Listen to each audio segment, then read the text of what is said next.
trabalho, né, que o grupo disse faz aí na Federal de Goiás, né, o Conversa com o Pesquisador. É um prazer grande estar aqui junto com esse grupo, junto com outras pessoas também de outros grupos que estão aqui participando, né, e é sempre um prazer trabalhar com a Rose, né, e a gente tem feito coisas, publicações, pesquisas, eventos, né, desde que a gente se conhece, né, e cada vez esse trabalho tem sido mais produtivo, então isso me deixa muito feliz e é muito bom ter essa proximidade, né, e o bom disso também é que os grupos que estão aqui, né, reunidos, né, todos estão, de certa forma, promovendo, né, certos eventos, dias de discussão, né, então a gente tem interagido bastante, eu acho que isso ajuda tanto aqueles que estão começando a pesquisa, estão se iniciando, como a gente, principalmente, que fala sobre o que a gente está fazendo e ouve o que os outros pensam, o que os outros acham daquilo que nós estamos fazendo, isso faz a gente crescer também, né? Bom, a ideia é conversar sobre algumas questões que envolvem as pesquisas que a gente desenvolve lá no meu grupo de pesquisa, chamado Grupo de Pesquisa, Leitura e Produção de Discursos, lá da Federal de Lavras, e assim, como a gente trabalha com a questão, eu sou professor lá de pesquisa na análise do discurso, sou professor do ensino de língua portuguesa, né, sempre envolvido com as questões de leitura e produção de texto, formação de professores e tal. Então, a gente sempre tenta entender, né, os nossos estudos da análise do discurso, também numa perspectiva de formação de leitores e produtores de texto, discurso, e que essa leitura seja uma leitura crítica, né. Então, quando a Rose pediu para eu falar no grupo, eu pensei em tentar mostrar um pouquinho como que isso tem funcionado lá no nosso grupo. E aí eu dei um título chamado Uma Reflexão sobre a Leitura e o Leitor nos Limites da Análise do Discurso, tentando estabelecer essa relação, né? Então, só para a gente ter isso bem claro, então a gente, assim, embora a análise do discurso não necessariamente, né, tenha como objetivo discutir as questões de leitura e produção de texto, ou de ensino, a gente entende que as categorias que a gente trabalha, elas contribuem para se utilizadas, né? Tanto na formação de professores quanto na sala de aula, elas contribuem para a formação de um leitor crítico, né? Então, o objetivo dessa fala é apresentar algumas possibilidades de contribuição para a formação do leitor crítico por meio de categorias de análise do discurso, com foco nas condições de produção do discurso e a noção do sujeito. Eu coloquei essas duas categorias porque são duas categorias com as quais a gente tem trabalhado mais pontualmente nos últimos anos, né? E sempre que eu começo uma fala, eu gosto de trazer um problema, né, para a gente poder saber por que a gente discute essas questões, né? Então, uma primeira questão problemática que a gente levanta, ou eu reflito, né, junto com os alunos, né, o que é uma formação de leitor crítico, né? Essa primeira questão, para mim, é importante porque a formação crítica do leitor, a formação do leitor crítico, é uma expressão que a gente usa muito atualmente, né, quando a gente vai fazer projeto de ensino, quando a gente vai discutir a leitura, a gente fala que tem que formar o leitor crítico, que tem que desenvolver essa criticidade no sujeito e tal, né? E eu sempre fico me perguntando, porque essa expressão, ela se esvazia um pouco, porque ela é muito repetida, e eu sempre fico me perguntando, o que será que as pessoas estão dizendo por leitor crítico, né? O que significa fazer uma leitura crítica? Até porque é muito comum a gente ouvir, inclusive dos professores de língua portuguesa, que os alunos não fazem uma leitura crítica, que os alunos fazem uma leitura superficial, né? E eu fico me perguntando assim, em que medida, né, que nós somos críticos e nós enxergamos uma crítica na gente para poder dizer que o outro não é crítico, né? Então, eu acho que essa discussão, ela tende a se esvaziar e cair no lugar comum. Então, essa questão, esse problema é uma coisa que me move para pensar um pouquinho o que é ler criticamente, né? E o outro problema é pensar me parece, né, mais especificamente no que a gente está tratando aqui, como que é a presença, né, como a necessidade da história e da historicidade na constituição do sujeito que produz discursos, como que isso tem sido trazido para a formação desses leitores, né? Por que isso? Porque me parece que há uma preocupação muito grande ainda no ensino de língua portuguesa, especialmente aquelas que se construíram a partir da questão do ensino de gêneros textuais, gêneros do discurso, de uma busca, né, por fazer com que o aluno entenda, né, a estrutura do gênero, quem produz, para quem produz, e o tema, mais ou menos, né, nas categorias do Bakhtin, é mais ou menos esses constitutivos do gênero, né? E eu tenho me perguntado muito assim sobre essa questão de que para a gente poder fazer uma leitura mais eficiente, mais crítica, mais, digamos assim, que a gente possa se aprofundar mais nos sentidos do texto, há uma necessidade de entender o impacto da história na historicidade desses efeitos de sentido, né? E que acabam, né, contribuindo para um sujeito que produz, né, que não tem consciência dessa história toda, mas que é resultado um pouquinho dessa história, dessa historicidade. E como que isso impacta, tanto nos efeitos de sentido, como na própria organização textual, né, na própria estrutura do texto também, nas escolhas lexicais, nas escolhas estruturais e tal.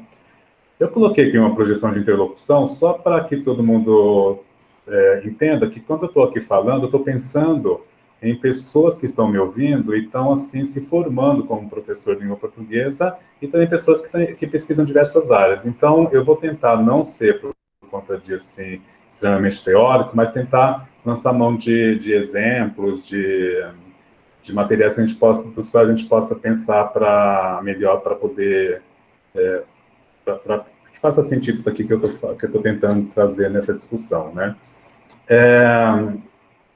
No sentido de aprofundar esse problema, eu queria começar mostrando para vocês um vídeo que eu acho que todo mundo deve ter tido contato, um anúncio publicitário da Folha de São Paulo, que é esse daqui. Vou compartilhar com vocês.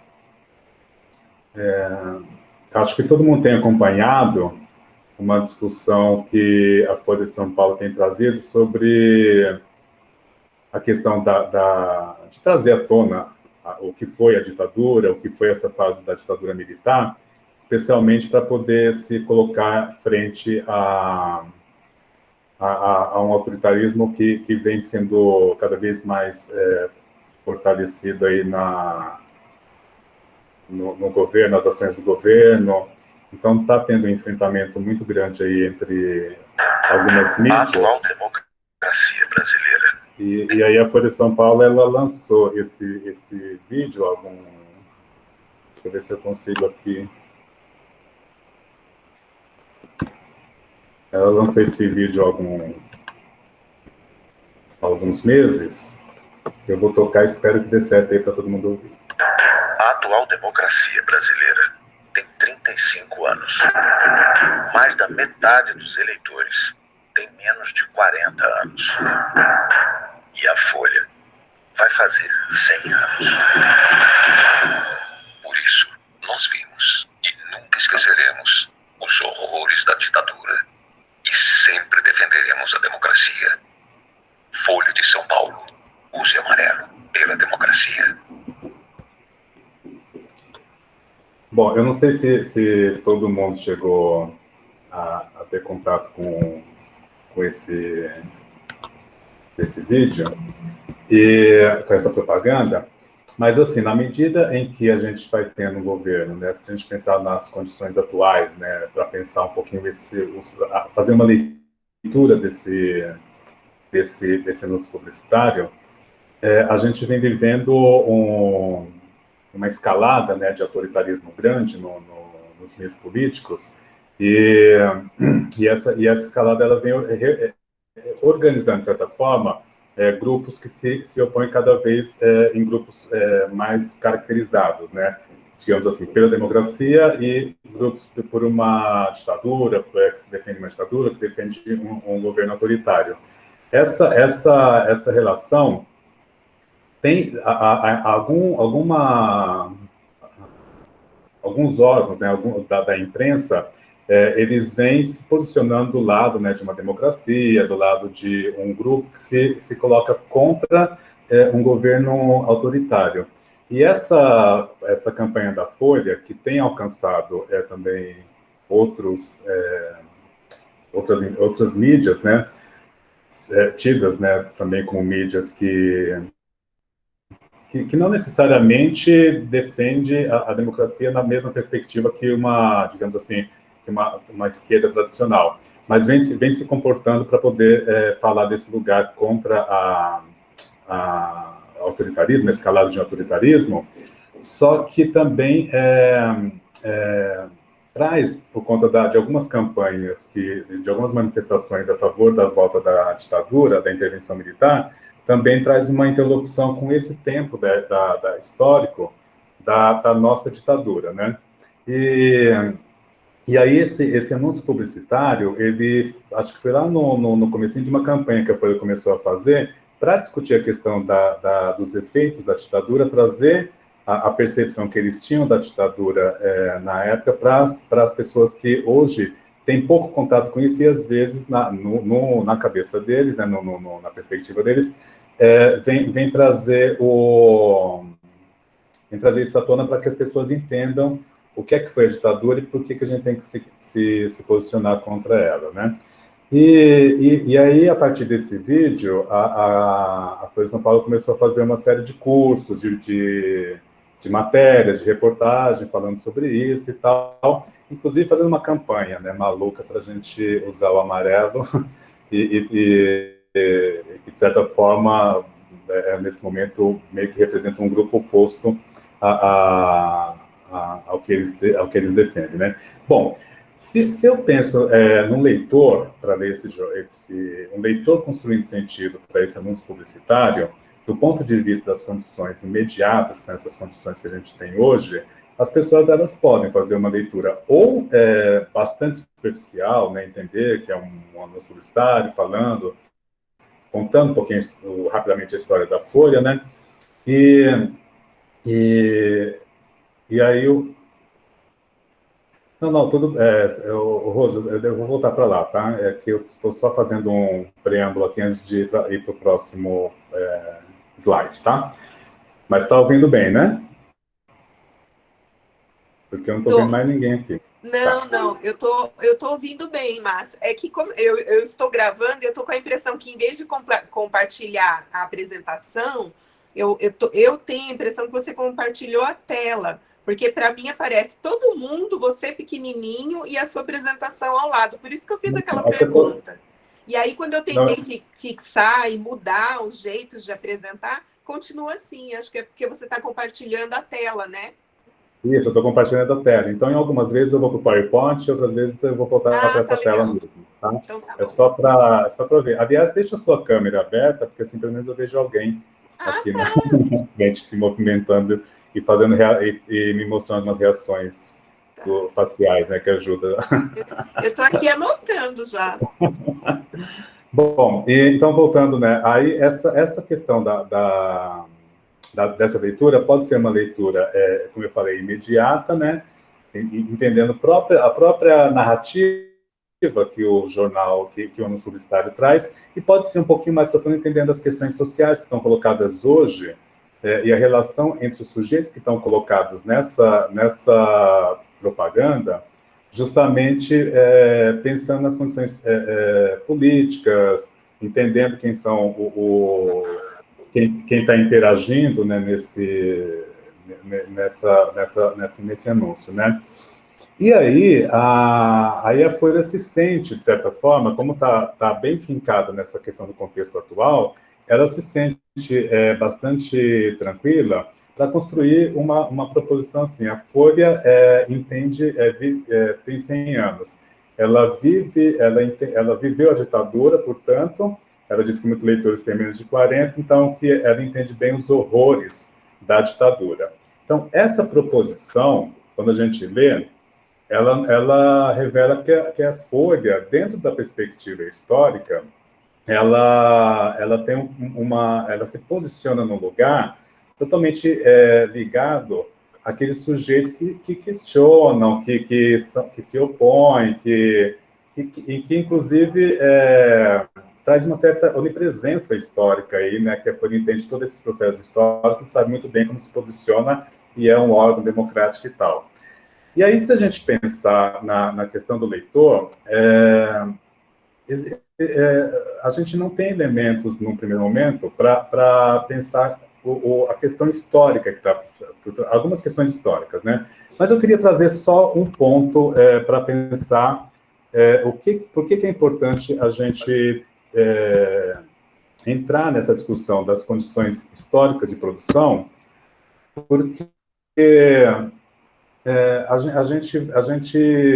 quanto mais a gente consegue entender o processo histórico que desembocou nisso, e aí a gente não tem exatamente uma dimensão de tempo exata para dizer isso é contemporâneo, isso é sincrônico e isso é histórico, né? Mas vamos imaginar assim, qual que é o alcance que a gente consegue ter do ponto de vista sincrônico de uma propaganda como essa. Então a gente pensa que isso começou a se construir no golpe de 2016, né? Lá com a Dilma, e começou a se constituir a possibilidade da gente ter um anúncio publicitário como esse, né? E ter uma discussão como essa. Agora, o que veio antes disso, né? A gente pede e o leitor ele de certa forma está nesse esquecimento para poder aprofundar mais o sentido da questão do posicionamento desse anúncio publicitário em relação à Folha, né? Então, algumas questões que são importantes das condições de produção, lá na análise do discurso, né, esse projeto de pensar e as categorias de pensar nas condições de produção trazer um pouquinho a questões da psicologia social, da linguística e da situação em que o discurso é produzido, né? Então, em função de ter a necessidade de entender por que se produz o discurso de uma forma e não de outra, a análise do discurso ela busca, né, um projeto interdisciplinar que possa relacionar a linguística e outras áreas das ciências humanas para dar conta de tudo isso. Então, a ideia é pensar que o elemento linguístico ele é moldado, ele é constituído na relação com esses determinantes sociais, que desembocam numa crença social, numa memória social, na questão da linguística e na situação em que acontecem. Então, Curtini, ele diz que a análise do discurso se inaugura sobre um signo da articulação de duas faltas, da qual a noção de condição de produção constitui o mais certo sintoma. A psicologia social, a qual falta a possibilidade de caracterizar o enunciado, né, de se sustentar sobre uma base da língua, ou seja, eu não posso, dentro da análise do discurso, pensar só nas questões que são dos sentidos, mas eu tenho que ver como que isso se sustenta na base material da língua. Então, quando a gente está numa dimensão social ou psicológica social, é quando a gente faz aquelas análises que a gente questiona todas as questões ligadas ao sentido, mas sem mostrar como que isso se materializa na língua. Então, essa falta de uma perspectiva da psicologia social contemplada pela análise do discurso, porque a gente tem a linguística. E a linguística, por sua vez, para a qual faz falta uma teoria do sujeito da enunciação, ou seja, das condições de produção, invoca as disciplinas psicológicas e social. Então, a gente pensa que, né, a gente trabalha com a união dessas três perspectivas para pensar as condições de produção. Isso no início isso está ligado mais no início da análise do discurso. Aí vem a ideia, né, mais fortemente, de trazer a questão do histórico, né? E aí a gente tem, então, o que a gente apresenta como duas possibilidades de olhar a formação as formas de condição de produção. Uma com sentido estrito, que seria aquela questão do contexto imediato, do suporte, de quem para quem, etc. Então, quando eu penso nesse anúncio, é isso que eu estou falando, né? O contexto imediato é esse contexto que a gente conhece da escalada do autoritarismo, quem está se colocando do outro lado, um suporte que é um suporte midiático, é o jornal Folha de São Paulo falando para os seus leitores, mas também para um público mais amplo, enfim, as questões de fato, mais imediata do contexto. E no sentido mais amplo, é pensar como que a questão social e histórica e ideológica estão interligadas na constituição desse enunciado e como que, aqui pensando na perspectiva do leitor, ele pode depreender isso, né? Aqui o social, histórico e ideológico não são três dimensões necessariamente separadas, mas elas se intercambiam, se autoconstituem para poder constituir efeito de sentido. Então, a Amy Orlando diz assim, né, o contexto amplo é o que traz para a consideração dos efeitos de sentido elementos que derivam da forma de nossa sociedade, com suas instituições, do modo como elege seus representantes, como organiza o poder, distribuindo posições de mando, de obediência, e, finalmente, entra a história, a produção de conhecimentos que significam. Então, a produção de conhecimento, de acontecimentos que significam, ela vai impactar em duas dimensões. Na primeira, na dimensão daquilo que a gente consegue recuperar minimamente como história para justificar o enunciado, como leitor. Então, assim, eu posso ir para além do contexto imediato, conhecer um pouco sobre ditadura, sobre o que foi a ditadura no Brasil, e entender um pouquinho, ficar mais tranquilo para poder ler esse texto aí. Mas se eu conhecer mais questões históricas, na medida que eu consigo perceber mais questões históricas, eu vou trazendo outros elementos que vão me dando a dimensão de certas contradições que aparecem nesse discurso, né? De certas situações de certa forma, são esquecidas, né? O Peixe falava do esquecimento, né? Mioland falava do silenciamento. Então, para todo discurso produzido, há uma contradição de base que pode ser naturalmente, eu digo assim, né? Sem que haja uma intenção, ela pode ser esquecida, né? Ela pode não ser atualizada e aí fica no esquecimento e as pessoas não vão recuperar, ou intencionalmente ela é silenciada. Então a gente podia recuperar uma série de questões da história para poder preencher, como leitor, esse enunciado que a gente teve contato, que é o nosso publicitário. Mas eu vou pegar apenas um. Vocês estão vendo aí uma página da Folha de São Paulo, de 2009, e eu queria que vocês localizassem aqui, só para ver a página inteira, esse editorial, Limites às Chaves. Nesse editorial, em 2009, a Folha de São Paulo, ela traz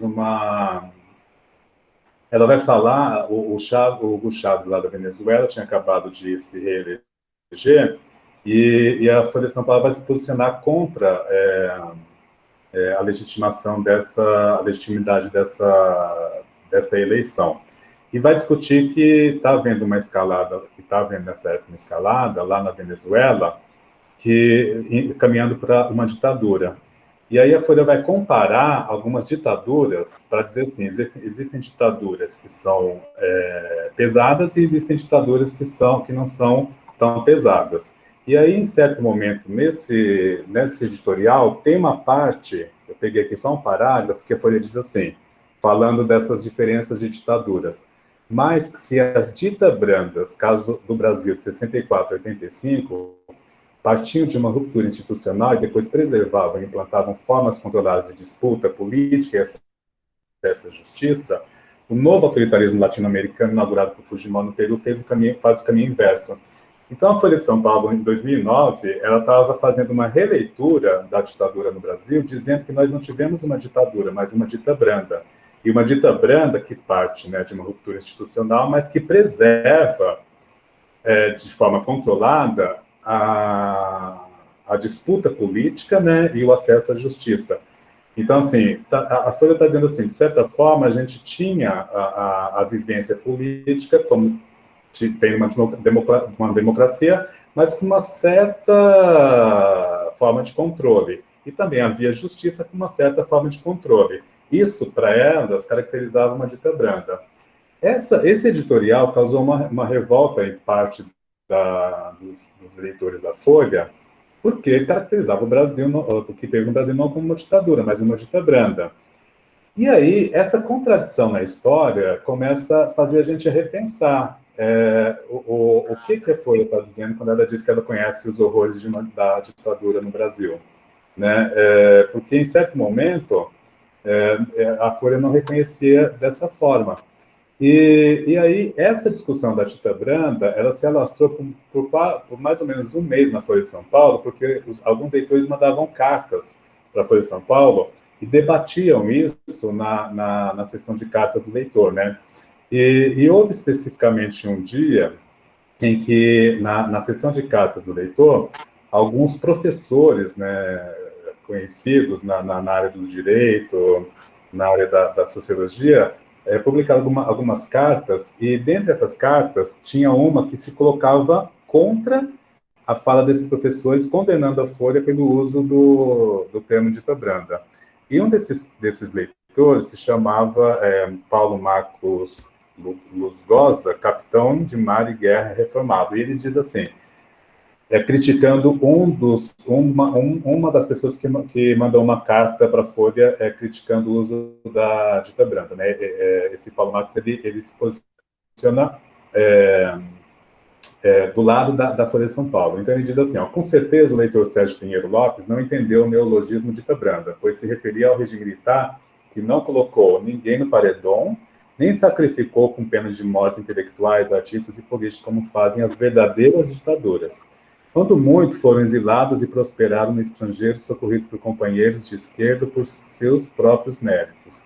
Tivemos uma ditadura brasileira, com troca de presidentes, que não vergaram uniforme e colocaram terno e gravata, alçando o país a ser a oitava economia no mundo, onde a violência não existia na rua, ameaçando a todos indistintamente como hoje. Só sofreu quem cometeu crimes contra o regime e contra a pessoa humana, por provocação, roubo, sequestro e justiçamentos. O senhor Pinheiro deveria agradecer aos militares e civis que salvaram a nação da outra ditadura que não seria a dita branda. Então, da mesma forma que você tinha leitores, pessoas se posicionando contra o uso do termo dita branda, você tinha leitores defendendo. E nesse dia a Folha ela lança uma nota no final da carta da sessão e diz assim, a Folha respeita as opiniões dos leitores que discordam da qualificação aplicada em editorial ao regime militar brasileiro e publica alguma dessas manifestações acima. Quanto aos professores Comparato e Benevides, figuras públicas que até hoje não expressaram repúdio às ditaduras de esquerda, como aquela ainda vigente em Cuba, sua indignação é obviamente cínica e mentirosa. Então a Folha, ela reforça essas opiniões, como desse capitão, dizendo que a gente não teve, de fato, uma ditadura como que seria aquilo que a gente representaria como ditadura, que a gente teve, de fato, um sistema que estava conturbado, mas que era uma dita branda no máximo, né? Então, o que a gente percebe nisso? Que, na medida em que a gente vai indo para as condições históricas de como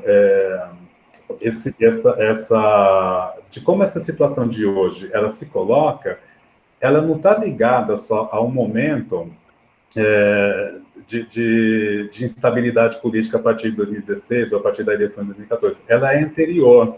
E essa anterioridade que vai sustentando o 2014, 2016, ela foi sustentada, inclusive, pela própria Folha, né? E aí é disso que a gente está falando, das condições históricas de produção. Então, a situação desse enunciado, essa propaganda que a Folha traz para a gente, ela tem que ser compreendida num lugar de uma estabilidade social que se coloca hoje, em que a Folha diz isso, mas que, ao mesmo tempo, o sentido disso é constituído pela contradição da própria história da Folha, que estava, num certo momento, que é em 2009, já se posicionando dentro de uma releitura da ditadura que desemboca hoje numa percepção de que é possível pedir que se retome essa ditadura e que haja uma intervenção militar. Porque nessa nota de redação, de certa forma, a Folha legitima esse falar desse capitão, que seria uma fala comum hoje, de defender a ditadura. Então, a Folha estava nesse lugar. Então, esse movimento, quando a gente pensa que na formação do professor a gente precisa conhecer questões que são históricas e tal, é porque a gente precisa, na leitura, buscar a contradição histórica que vai desembocar nos efeitos de sentido, de uma leitura mais crítica. Então, a gente teria, normalmente, as condições sociais, nessa imagem aqui que eu trago para vocês, a gente teria as condições sociais que propiciam a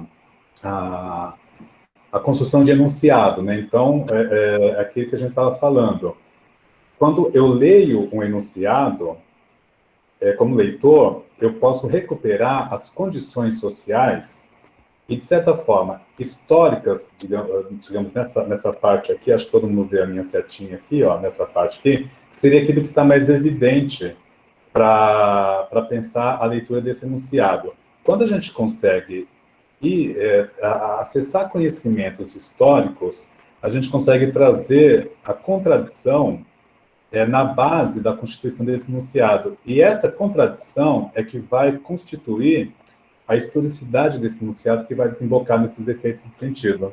Porque, senão, a gente não consegue ir para além do efeito de sentido imediato dentro de uma leitura, né?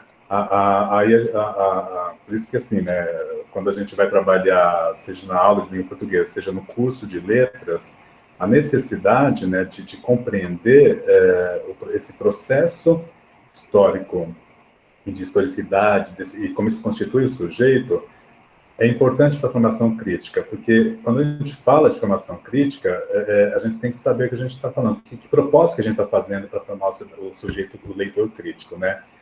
E é nesse efeito de sentido que vai se dar a emergência de um sujeito discursivo, ou seja, o sujeito que a gente consegue ter uma dimensão de que está produzindo. Quem é esse sujeito que emerge nesse anúncio publicitário? Então, esse processo é o que a gente está defendendo aqui como a formação do leitor crítico. E aí, o sujeito, ele também merece um destaque, né, no nosso olhar, porque se o sujeito... Então vamos imaginar assim, então, existe um sujeito que emerge dessa leitura que a gente faz do ponto de vista das condições de produção sócio-históricas, desse enunciado da Folha de São Paulo. Emerge um sujeito que diz, um sujeito que está se posicionando, num primeiro momento, contra a escalada ditatorial, conhecedor da ditadura, tá. Na contradição, a gente vê essa possibilidade maior de explorar os sentidos. E daí emerge um sujeito, né? A minha interação como leitor com esse sujeito, e de certa forma, questionando esse sujeito, essa projeção que eu faço desse sujeito, me possibilita construir leituras que não são previstas pelo enunciado. Eu não vou lembrar agora, né, em Orlândia ela usa, né, um termo para falar de um leitor previsto pelo enunciado e aquele leitor que a gente vai construir, que é nosso, que vai brigar com esse leitor para poder problematizar essas leituras que são previstas, né? E aí eu queria ver se a gente consegue ver mais vídeos aqui para ir ilustrando essa questão do sujeito, né? Eu não sei se vocês conhecem aquele filme, se todo mundo conhece aquele filme Thelma e Louise. Thelma e Louise foi um filme da década de 90, início da década de 90, que trazia a história de duas mulheres que viajavam, é um filme norte-americano, nos Estados Unidos, que viajavam pelo Estados Unidos. Rose, acho que eu só vou fechar o seu microfone aqui, porque está dando retorno. Desculpa. Eu abri e esqueci, né? E aí é um filme que trata a história de duas mulheres, né? Uma delas trabalha, é mais velha, trabalha num bar, se eu me lembro bem, alguma coisa assim, tem uma relação conturbada com um músico que não dá muita atenção para ela, acho que tem um filho, e vive assim uma situação de uma mulher de mais ou menos uns 50, 40, 50 anos, né, que já tem assim um certo tempo de experiência de vida, que é amiga de uma outra mulher, que eu acho que é a Thelma, que representa mais a mulher que casada, que tem, acho que uma filha pequena e sofre, né, com a opressão do marido, né, isso, as duas atrizes, Julia Sarandon e Regina Davis. E aí elas resolvem, né, fazer uma viagem, tudo, aí entra um assassinato no meio, uma tentativa de estupro, e aí é um thriller, né, de estrada, né, que no final vai desembocar. Eu vou ter que fazer spoiler, porque a gente pode, no mundo acadêmico, fazer isso, porque a gente tem que analisar as coisas, né? E, e aí, no final, elas ficam, né, numa situação em xeque, né? Ou elas estão na beira de um precipício dentro do carro, ou elas vão para frente, ou elas sofrem a opressão de homens que são os policiais, né, o delegado, enfim, que estão atrás dela por conta de uma sequência de crimes que acontecem, de crimes assim, que não são bem crimes, mas na verdade vai mostrando a resistência da mulher. É claro que é uma história de mulheres brancas norte-americanas, né? Mas vai mostrando esse processo de resistência que vai desembocar em duas coisas. Ou você mantém a resistência até a morte, ou você aceita o desmando, né? Então a gente vai ver 3 minutos da cena final desse filme. E eu não consegui o vídeo com legenda, mas é o momento em que elas estão à beira do precipício e elas têm poucas escolhas. Então, a gente vai ver esse finalzinho aqui. Eu acho que... Deixa eu ver se...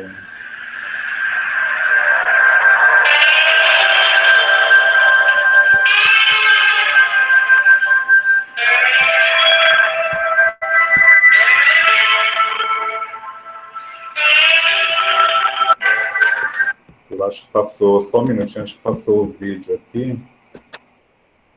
Writing's not that easy, but Grammarly can help. This sentence is grammatically correct. Esse daqui. Então vamos lá, de novo eu vou começar a cena final do filme. Goddamn Grand Canyon. You're beautiful. Elas estão na beira do precipício.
Bom, então a gente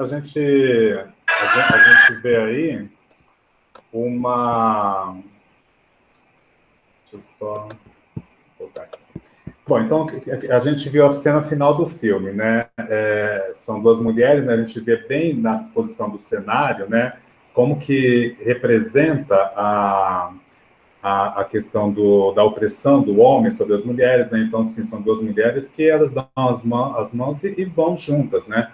Isso, na década de 90, ela criou, ela possibilitou uma série de reflexões. Teve gente que defendeu o filme, teve gente que criticou o filme, mas, de certa forma, trazia elementos para pensar na emergência de um sujeito que se posicionava contra a opressão, que se posicionava numa marca bastante ligada à luta feminista e tal, inclusive tem um beijo delas, né, antes, né, então houve também uma representatividade, não sei, né, não saberia dizer exatamente como se deu o nível da representatividade, mas a questão homossexual também colocada aí, e elas decidem, não vamos aceitar essa sociedade masculina, né, e tal, e pá, e vão para o precipício. E aí, então a gente tem a emergência de um sujeito com o qual a gente interage para poder compreender essa constituição desse posicionamento, digamos assim, mais feminista e tal. Alguns anos depois, ou melhor, quase mais de 2 décadas depois, o filme ele fica para a memória, ele fica para a nossa memória discursiva, para o arquivo de cinema e tal. Eis que a gente tem em 2014, 2015, eu acho, uma propaganda que tenta trazer essa memória do filme. Então vejam aí. Luzes, carro, ação. Temos saída. A gente vai ter que arriscar. Mas do que você tá falando?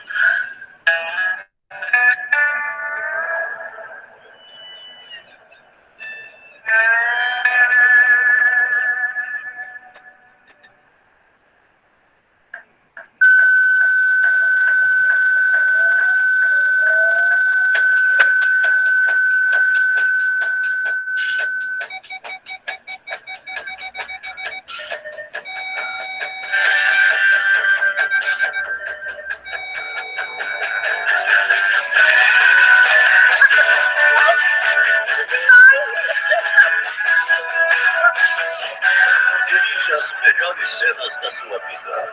Dirija um fórum. Aquele olhando como que eu quero. A gente vai ter pedido o telefone do loiro.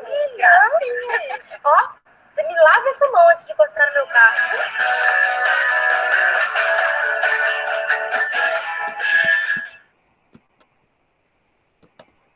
Então, acho que todo mundo reparou, né, que o que esse filme faz, né,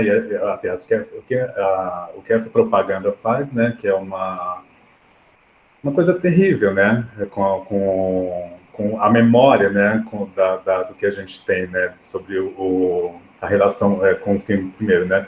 Então, aquela primeira parte, tanto da propaganda quanto do filme, ela tem um diálogo praticamente idêntico, uma situação praticamente idêntica. Então, vejam, é um enunciado que, do ponto de vista, pelo menos a primeira parte, do ponto de vista estrutural, e ela tem o mesmo processo, inclusive, assim, uma mulher que parece mais a personagem da Luísa, uma mulher que parece mais a personagem da Thelma. O diálogo é praticamente o mesmo, né, a situação do carro, a ideia do precipício e tal. E aí a gente se surpreende, então, ao ver que na hora que elas ligam o carro, na verdade, é a propaganda de um carro que é mais fácil de estacionar, e aí traz toda a questão do estereótipo da mulher, que não sabe dirigir, que precisa de um carro como esse, e que vai estacionar para ir no shopping, fica falando dos homens, fica essa questão da futilidade, da ideia de futilidade, tudo. E vejam que perverso, embora traga duas mulheres no volante, o que não é tão comum quando se faz propaganda de carro, então pode até se dizer, estamos colocando mulher na centralidade, coloca a mulher na centralidade acessando uma memória discursiva que tenta refazer o sentido dessa cena e desse dito. E, então, a contradição, ela aparece aí de novo, quando a gente vai para as condições históricas de produção, aparece aí a contradição novamente, mas você tem dois sujeitos que emergem, e são dois sujeitos diferentes. Um sujeito do filme, que traz esses traços de alguém que uma dimensão emancipatória, uma dimensão de luta, uma dimensão contra a opressão. E o outro que aceita toda a opressão, que aceita todo o estereótipo, todo o lugar que é imposto ao gênero. Então, são dois sujeitos diferentes. E aí, a importância desse sujeito, ela se dá em algumas reflexões, né? Aqui eu trago algumas questões só para ir pensando. Então, o sujeito da análise do discurso, ele é linguístico e histórico. Então, a gente tem que... ele é uma posição que emerge do discurso com o qual a gente tem que brigar, com o qual a gente tem que interagir. É como se, de certa forma, esse sujeito que emerge é, ao mesmo tempo, uma previsão de leitura, né? E aí, se eu concordo com esse sujeito, eu estou na mesma dimensão que ele, né? A Newland diz, o modo como o sujeito ocupa seu lugar enquanto posição não lhe é acessível. Ele não tem acesso direto à exterioridade e interdiscurso que o constitui. Então, assim, a gente não está dizendo que a pessoa, a gente não está falando da pessoa, né, que produziu esse anúncio da Ford, né? Mas, de certa forma, os sujeitos que emergem nos discursos, eles não têm a consciência das condições históricas das quais a gente está falando das contradições, e vão mantendo, né, esses lugares já guardados na memórias preconceituosos, machistas, estereotipados, né. E o Miguel diz, né, a nossa personalidade é tecida de múltiplos papéis que nos são atribuídos. Então, quando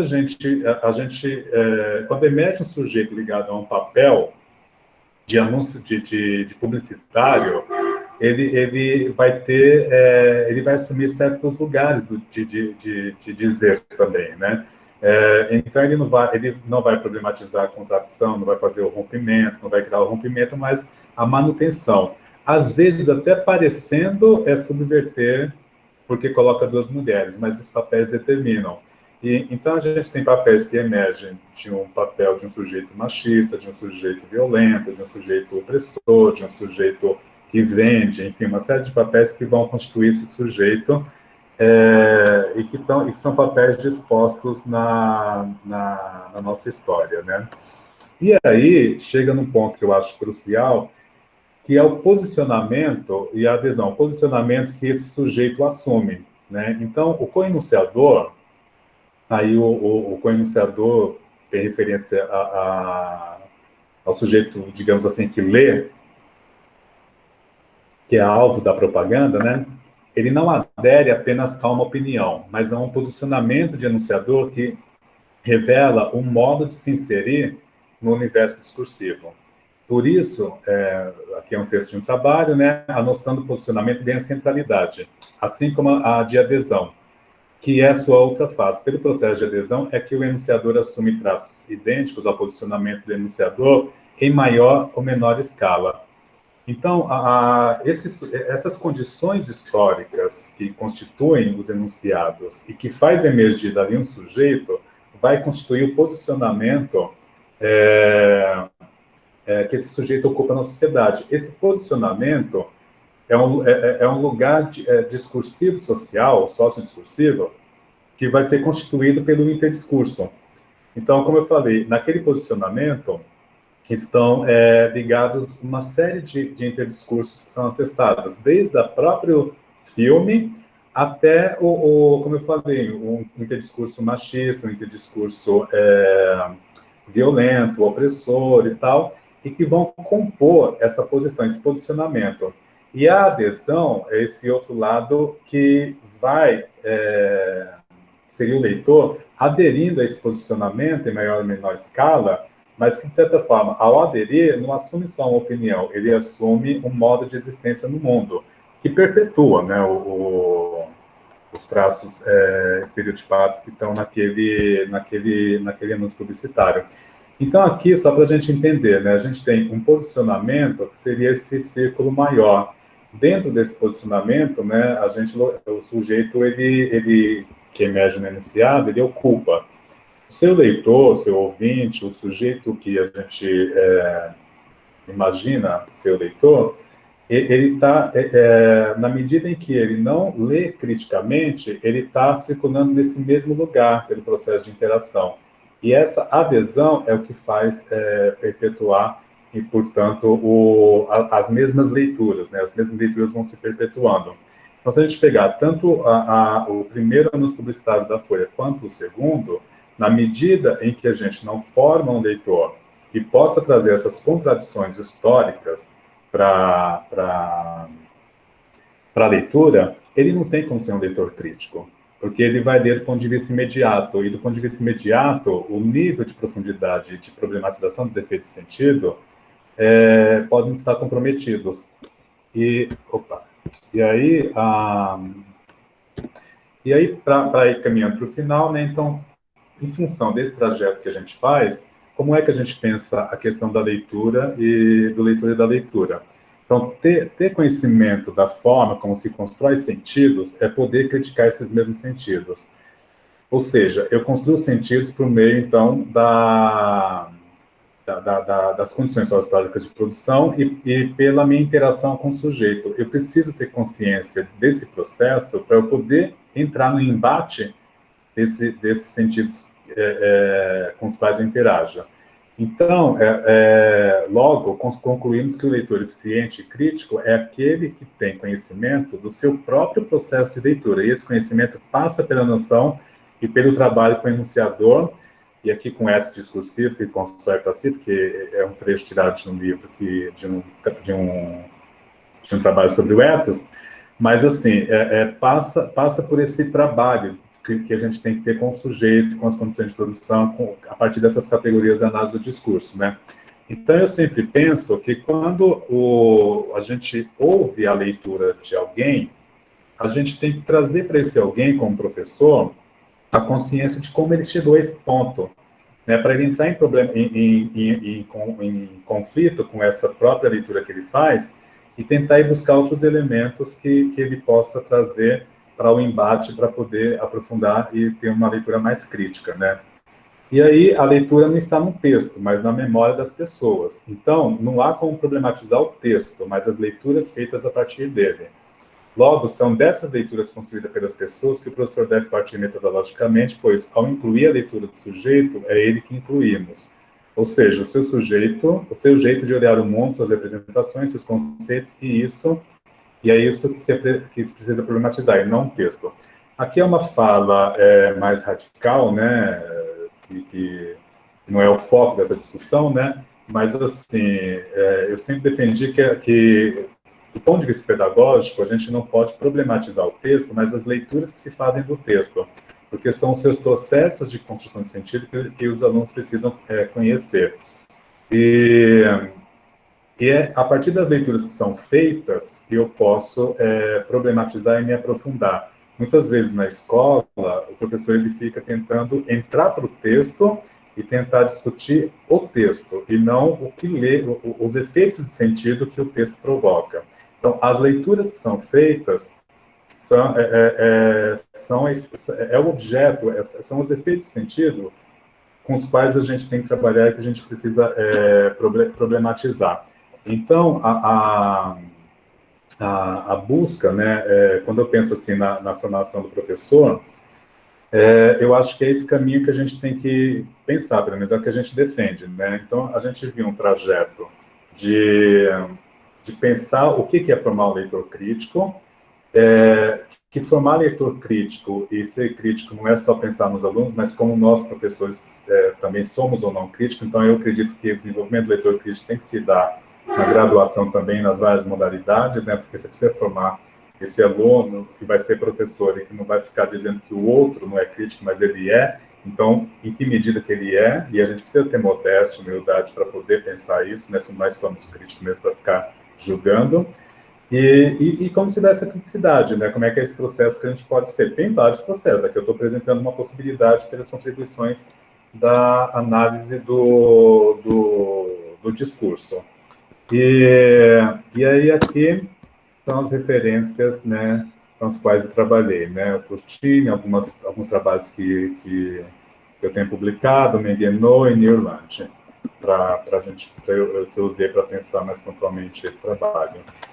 Então é isso, gente. Agradeço aí o tempão que eu fiquei falando aqui, né? Acho que já... Nossa, Rosa, acho que já deu quase 1 hora, desculpa, viu?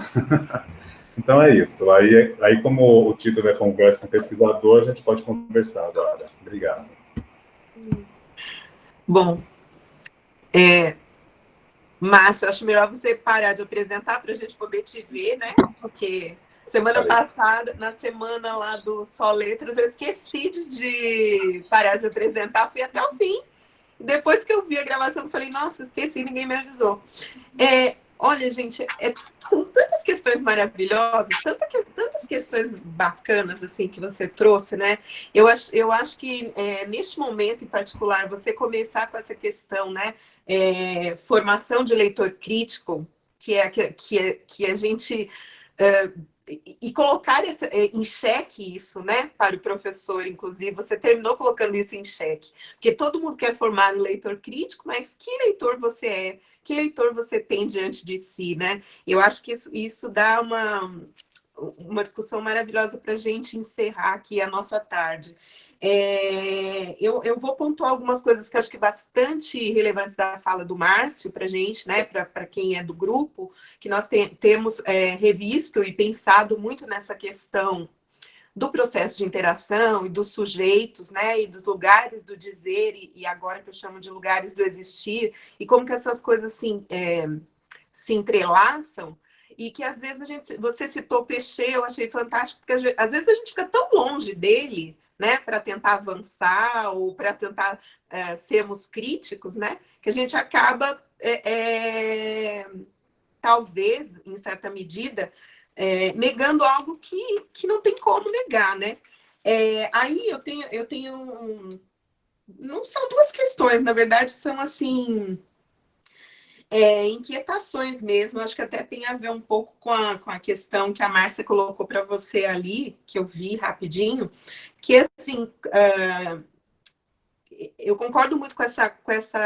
Bom, a gente trabalha há muito tempo juntos, então essa questão de trabalhar não o texto, mas os efeitos de sentido, e a partir daquele gráfico que você fez, que eu acho que foi super didático, né? Quando as questões históricas elas vão emergindo, elas trazem a contradição, e a contradição que vai gerar, né, polêmica, que vai análise da polêmica, a própria polêmica. Então, eu gostaria que você comentasse um pouco como que você vê, né, dentro da formação de professores e dentro do material didático também, né, que você também trabalha, se você acha que nós, nesses últimos anos, avançamos um pouco nessa questão, né, de analisarmos a parte discursiva e não só a materialidade textual, e, ao mesmo tempo, uma outra coisa que é a formação do leitor dentro da universidade, né? Como que você vê isso aí com os seus orientandos, com a vivência mesmo, né? Como que esse leitor que chega para nós, como que é aí na sua realidade, né? Esse leitor que chega, ele é respeitado, ou tentam apagar, né? Esse apagamento discursivo, acho que acontece também na história literária, às vezes, do aluno, e o apagamento da experiência também do aluno, e aí tem todos os gêneros acadêmicos para ele aprender ali, né? Obrigada por Thelma e Louise, porque acho que eu vou rever depois de hoje, né? Acho que para a garotada aí, principalmente para as feministas, surge Thelma e Louise numa época em que a mulher não era protagonista, não era heroína, quase sempre a mulher era, quando era protagonista, ela formava ali, né, um par romântico, ela era sempre muito submissa, muito frágil, enfim. Lógico que tem heroínas maravilhosas, não estou criticando, duas mulheres heroínas que vão contra o sistema, que mostram a luta e a força que uma mulher pode ter. Para mim, é o clássico e vou assistir de novo. E aí eu abro para as questões, né? Quem quiser pode abrir o microfone para o professor. João, tem questões aí que eu não tenha visto, porque eu preocupada com outras coisas aqui, que tinha gente entrando depois. Tem uma só, da Márcia Pituba, que ela perguntou: Márcio, o que você acha que ainda falta nas universidades e nas escolas para que o leitor seja formado para ser crítico e ter posicionamentos mais atuantes na sociedade ou mesmo em seu entorno? E foi só essa que teve até agora. Então tá, eu vou falar dessas questões que a Rose colocou e depois a Márcia, mas fique à vontade se alguém quiser perguntar alguma coisa do microfone, né? Bom, primeiro assim, a Rose destacou lá no comecinho que eu falei do Peixe, né? Eu acho que a gente precisa, todo analista do discurso, por mais que tenha uma proximidade maior com um autor ou outro, ele precisa conhecer o universo para além do seu autor, para não se tornar um sujeito, uma reencarnação de um autor, né? Muitas vezes que está encarnado, inclusive, né? Então, a gente precisa ter essa visão mais ampla. Para a gente também não falar besteira, às vezes, né? Porque, às vezes, a gente cita um autor mais atual e como se tudo se resumisse a esse conceito novo, né? Mas que tem uma historicidade também, então é contraditório com o próprio análise do discurso não conhecer a história da sua área, né? E também porque a gente recupera os objetivos de uma análise do discurso, né? Então, acho que quando a gente pode trabalhar com vários analistas de discurso, mas com vários teóricos, mas sem esquecer que há uma questão importante que é trabalhar a questão da ideologia, a questão das relações de poder, né? A gente tem, uma área que tem essa contribuição a fazer com a sociedade, então eu acho que a gente não pode deixar de lado isso. Tudo que eu falei agora, tudo que eu falei hoje, está lá em Peixe também, né? Então a gente vai ampliando a possibilidade que é sentido para o Peixe e para outros autores que também inovam muito, né? Mas eu acho que é importante, é contraditório, né, falar de condições de produção e não históricas e não conhecer, né?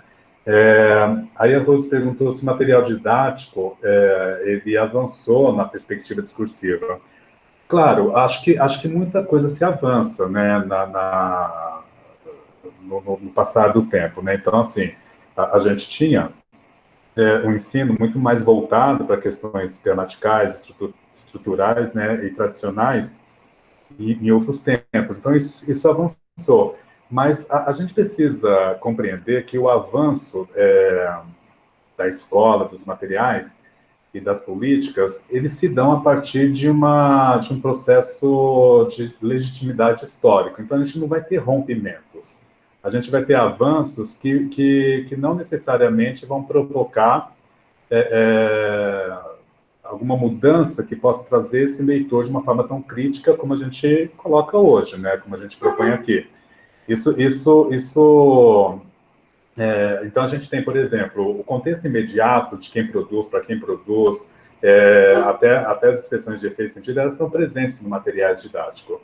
Mas essa questão mais crítica, histórica, eu acho que ainda falta bastante, especialmente porque eu não acredito que ela seja resultado de produção de material didático, mas é resultado de engajamento de professor.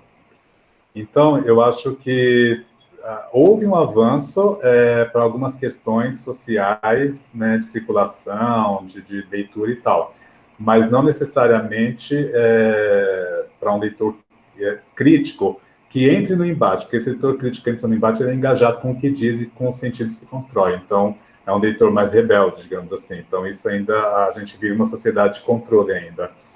Eu proponho sempre que, assim, que a gente pense nas leituras que os alunos fazem nos textos que a gente usa em sala de aula e problematize essas leituras. Então, material didático pré-construído não vai dar conta disso. Então, você pode usar o material didático para construir leituras críticas, né? Isso é ideal. Então, assim, quando vocês forem trabalhar quem dá aula, for trabalhar material didático, pegue as perguntas de interpretação de texto e faça os alunos lerem essas perguntas e questionar essas perguntas, e não responderem as perguntas. Então, eu acho que o material didático ele tem que ser potencializado. Acho que houve um avanço, mas eu não diria que há um avanço numa dimensão crítica, como a gente coloca aqui no certo embate, né? E na universidade, Rose, eu acho que é o lugar onde mais se discute estratégias de leitura e produção de texto, mas não necessariamente forma bons leitores e produtores de texto. Porque eu acho que o curso de letras, ele fica, muitas vezes, muito focado em compreender teoricamente o que é ler e o que é produzir texto, mas não formar leitores e produtores de texto crítico. Então, eu acho que a gente tem que ler junto, a gente tem que debater as leituras, e eu acho que isso ainda tem pouco espaço na universidade. Lá na UFLA, né, nas disciplinas que eu tento levar essas leituras que eu fiz, por exemplo, hoje aqui, para discutir com os alunos, os processos de leitura e tal. Na ideia de entender que os caminhos de uma leitura, ele precisa, um conhecimento de natureza de uma natureza que você precisa frequentar, você precisa fazer várias vezes, né? E não só discutir teoricamente essas leituras. Eu acho que falta um pouco na universidade ainda fazer leituras, ler e discutir leituras entre as pessoas. Acho que tem mais discussão de estratégia do, teoricamente, que é ler, que é escrever. E aí a Márcia me pergunta assim, o que eu acho que falta na escola e na universidade para um trabalho assim? Poxa, Márcia, falta tanta coisa ainda. Má, tenta Oi. abrir. Eu estou vendo só o M do seu nome. Tenta abrir para eu ver você. Eu estou aqui, será que você não está vendo o M do meu nome, que é a outra câmera? Eu sei lá, eu não estou conseguindo ver você. Mas a minha Eu imagem... interrompi. Acho, eu não sei, outras pessoas estão vendo a minha imagem? Minha câmera Vocês aberta? estão vendo? Vocês estão vendo? Ah, vocês estão vendo? Eu acho que é Tá dando você. pra filmar. Então, Eu acho que você desculpa. tá espelhada, Rose. Eu sei, eu estou espelhada, mas se eu desligar agora, porque meu computador, a câmera do meu computador é muito ruim. Então tá bom. Se vocês estão vendo, tá ficando bonito aí, porque eu só estou vendo o Mzinho dele aqui. Tá. Desculpa ter te interrompido, Má, pode concluir. Eu queria só fazer mais uma pergunta que eu esqueci em relação ao jornal, né, a Folha. Se você incluiria, você já falou que o aspecto ideológico faz parte, mas assim, os interesses que vão mudando, né, os interesses políticos dentro desse aspecto ideológico, né, que vão mudando dentro de cada mídia, eu já até acho que sei a resposta, mas eu queria ouvir de você. Porque ali naquele momento, né, a Folha faz tudo aquilo, depois ela convoca Vista Amarelo, e aí ela vai mudando naquele debate, né? Ela vai mudando de posicionamento. E aí eu queria que você falasse um pouco sobre isso, sobre esse sujeito institucional que muda de acordo com os interesses políticos, se isso entraria também naquele seu gráfico dentro do aspecto ideológico, e dentro das condições históricas, com certeza, mas dentro do aspecto ideológico, ou você colocaria essa mudança de posicionamento dentro dos interesses econômicos, políticos, do meio de comunicação, né, do jornal enquanto instituição, em outro lugar ali naquele quadro? Tá, bom, deixa eu ver se eu entendi o que você perguntou. Você está me perguntando se essas mudanças, se elas entrariam no eixo da história, é isso? Não, no eixo da história eu sei que elas entram, né? No aspecto ideológico, em certa medida também. Mas, assim, essa mudança de alguns meios de comunicação, né? Que, em prol da eleição do governo atual, por exemplo, defendiam determinado posicionamento, e isso acontece no mundo todo, né? A diferença é que aqui no Brasil, o meio de comunicação ele não precisa se autodeclarar como de direita e esquerda. E eu acho que isso, em alguma medida, transforma o discurso numa mercadoria ali, né? De adesão e de convencimento, e aí eles vão mudando de posicionamento.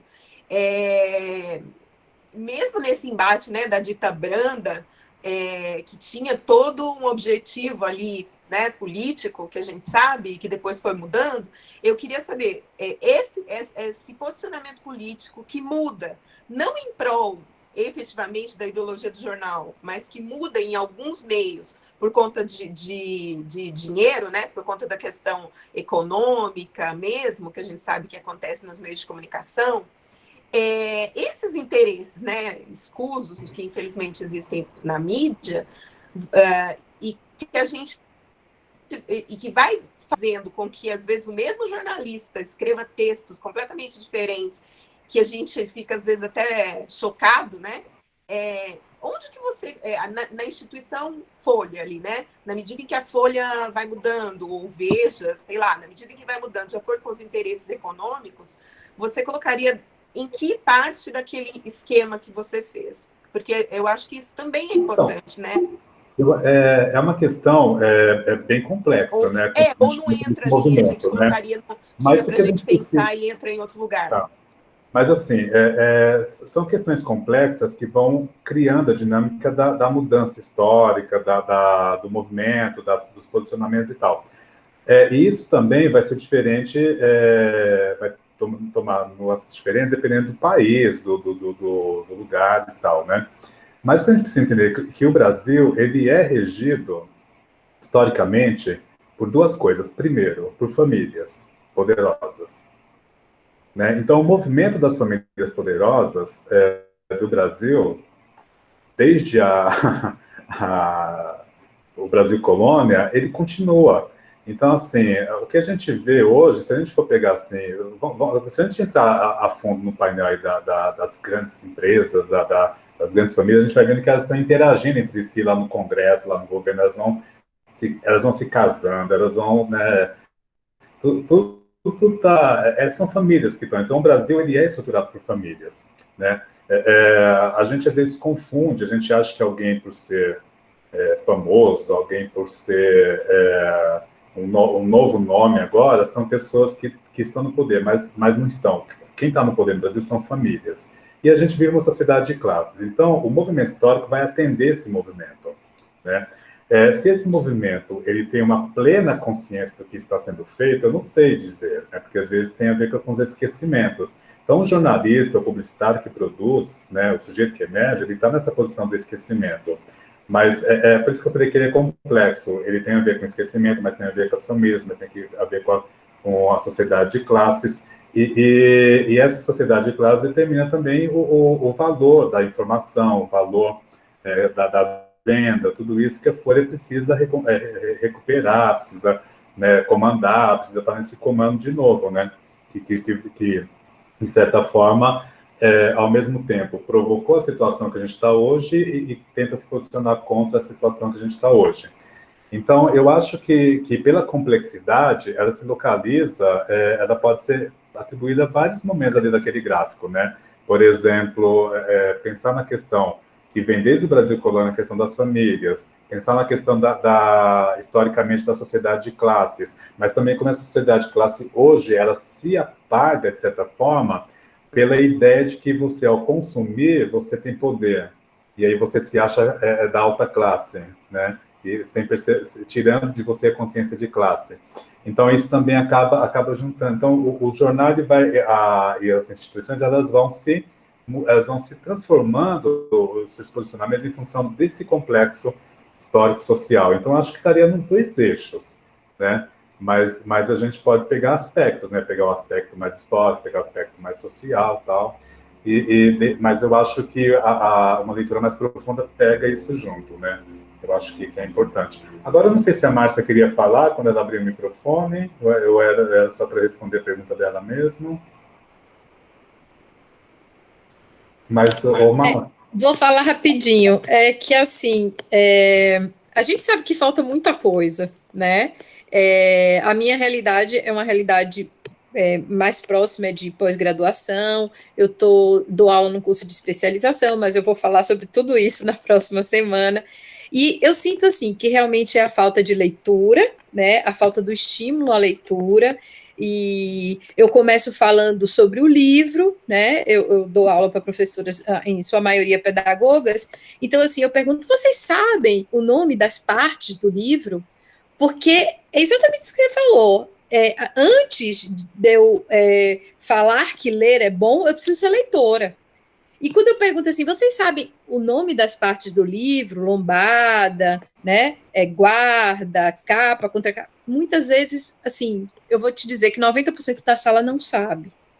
Então, assim, onde que está a questão, né? Porque eu pergunto universidades e escolas, mas pela sua experiência, O que está faltando? É mais no professor, centrado no professor, talvez de estar um pouco mais preparado para isso, do professor ser um bom leitor, né? Não apenas um leitor, mas ser um bom leitor.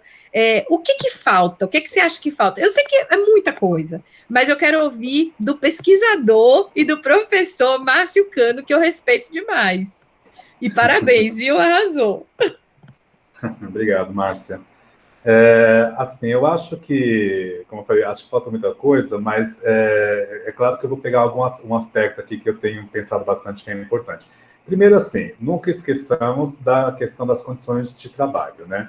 Então, assim, realmente o professor está imerso no cotidiano, que também dificulta demais o trabalho dele com uma jornada longa, com muitos alunos, enfim, uma série de questões que são importantes sempre a gente colocar para não criar, assim, não é responsabilidade do professor, não é. A gente tem um movimento político histórico que também coloca nessa situação, então a gente sempre tem que falar nas condições de trabalho. Mas eu queria trazer aqui um aspecto que eu acho importante, que é assim, nós precisamos pensar em nós como leitores bastante, digamos assim, um par avançado, né, no processo. E para ser um par avançado, eu não posso estar no mesmo lugar que o aluno, né? E a gente precisa se responsabilizar por esse lugar que a gente tem que assumir, que muitas vezes o professor ele tem dificuldade ou ele a gente tem uma tendência a achar, ao mesmo tempo que nós assumimos o papel de professor, a gente detém o saber, embora a gente fale que a nossa formação é precária, mas a gente detém esse saber pelo papel. E aí a gente assumindo o papel, acha que isso é suficiente para nos caracterizar como professor. Mas o professor, até numa ideia vigotskiana, né, de interação, de zona de desenvolvimento proximal e tal, ele precisa ser um par mais avançado na interação. E ser par mais avançado é mostrar que tem diferença entre ele e o aluno. Então, por exemplo, você falou assim, falta pouco estímulo à leitura. Eu acho que a nossa sociedade tem muito estímulo à leitura, mas o professor tem que ser mais ativo e escolher certas leituras que para ele é importante, como, por exemplo, leituras mais densas, leituras mais críticas, leituras de outros lugares que não seja hollywoodianas, Netflix, enfim, essas coisas todas. Por quê? Quando um professor ele vai para a sala de aula e ele dá um exemplo de uma série que ele assistiu no Netflix, que o aluno também assistiu, mas eles falam do mesmo lugar, apaixonados pela maratona que fizeram, você não tem zona de desenvolvimento proximal, você tem pessoas que estão na mesma dimensão, você não tem um par evoluído. E o que eu tenho percebido muito hoje é isso, né? Um professor vivendo das mesmas informações que podem circular na vida de um aluno. E isso acontece, às vezes, na universidade também. Eu vejo muitos professores discutindo com o aluno como se fossem, assim, como se estivessem no mesmo lugar. E aí, essa discussão é difícil, porque eu me lembro que uma vez numa sala de aula, os alunos me perguntaram se o professor tem que ser amigo do aluno e tal, né? Eu falei assim, não, eu sou um professor amigável, mas eu não sou amigo de vocês. Mas eu sou amigável, mas eu posso ser amigo de vocês, mas eu não tenho que ser amigo para ser um professor. Porque eu tenho que me marcar como professor. Senão, na interação, não tem aprendizado.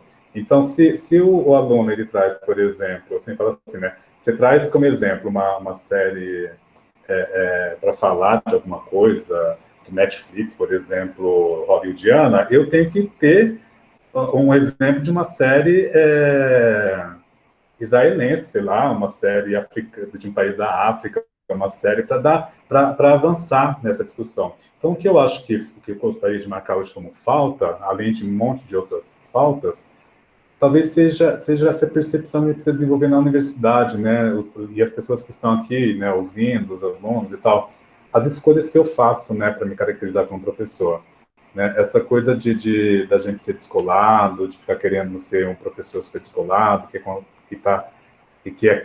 pode conversar no mesmo patamar que o aluno, eu acho que isso tem dificultado e tem criado um papel errado, equivocado, né? Não sei se errado, mas equivocado em certo sentido.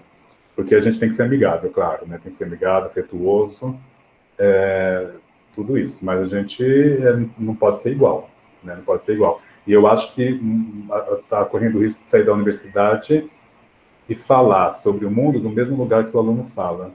E aí você não tem avanço. Então, é uma questão de escolha. Eu convido aqui todo mundo, né, a pensar o que, que a gente lê, o que, que a gente está lendo. Será que a gente está lendo livros e ampliando as nossas leituras para romances latinos, romances do Oriente Médio, está assistindo filmes de indianos e, sei lá, tem que ampliar e começar a ter essa autorreflexão. Tem mais pergunta aqui no chat? Alguém fala, eu só vi alguém elogiando assim, a pergunta de alguém, mas eu não vi quem que era.